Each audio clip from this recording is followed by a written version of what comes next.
Sir, మావిగన్పై ఇప్పుడు మాట్లాడతావేంటి? నువ్వు అధికారంలో ఉన్న 5 ఏళ్లలో ఎందుకు ఈ ప్రతిపాదన పెట్టలేదు, అసలు ఆ పేరెందుకు పెట్టలేదు అంటూ AP PCC chief YS Jaganmohan Reddy సోదరి షర్మిల జగన్ను చాలా సూటిగా ప్రశ్నించారు.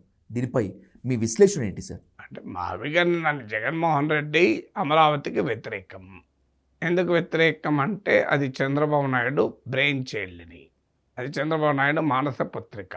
అంటే అమరావతి సక్సెస్ అయినా చంద్రబాబు నాయుడికే క్రెడిట్ వస్తుంది.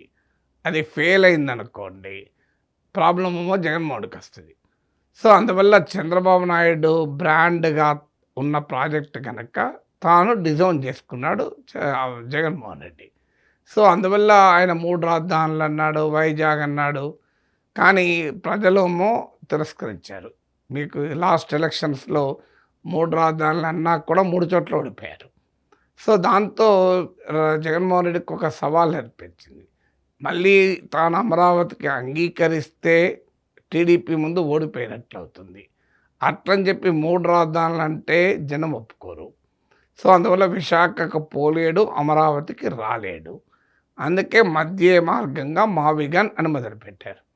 అది మావిగన్ వేరు, అమరావతి వేరు కాదు కదా. అమరావతి మావిగన్లోనే భాగమే కదా.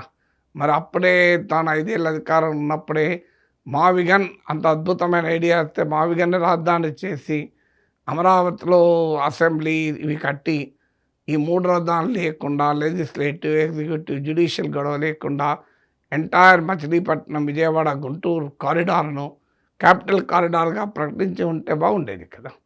సో కానీ అప్పుడు బహుశా ఐడియా వచ్చి ఉండదు. ఇప్పుడు అటు వైజాగ్ పోలేడు కనుక, అమరావతిలో ఉన్నట్టు అంగీకరించలేడు కనుక, సో అటు అమరావతిలో ఉండకుండా అమరావతికి దగ్గరగానో అమరావతిలో ఉన్నప్పుడు చంద్రబాబు నాయుడు అమరావతిలో పర్మనెంట్ బిల్డింగ్స్ కట్టాక వదిలేసి పోతే ప్రజలు ఒప్పుకోరు కదా. ఇక అంతకుముందు 2019 అంటున్నామో, అప్పటి వరకు చంద్రబాబు నాయుడు కేవలం తాత్కాలిక భవనాలే కట్టాడు కనుక జగన్మోహన్ రెడ్డి మారితే లాజిక్ వచ్చింది. అది కూడా ప్రజలు తిరస్కరించారు. ఇప్పుడు ఇక ఇంత పర్మనెంట్ బిల్డింగ్స్, ఐకానిక్ స్ట్రక్చర్స్ పూర్తయితే అందుకే చంద్రబాబు నాయుడు టీడీపీ ప్రభుత్వం తొందరపడుతుంది కూడా. లాస్ట్ టైం జరిగిన పొరపాటు జరగకుండా 2029 ఎన్నికలకు ముందే ఈ నిర్మాణాలు పూర్తి చేయాలని చూస్తుంది. నిర్మాణాలు పూర్తయితే ముట్టుకోవడం జగన్ వాళ్ళకి కూడా సాధ్యం కాదు.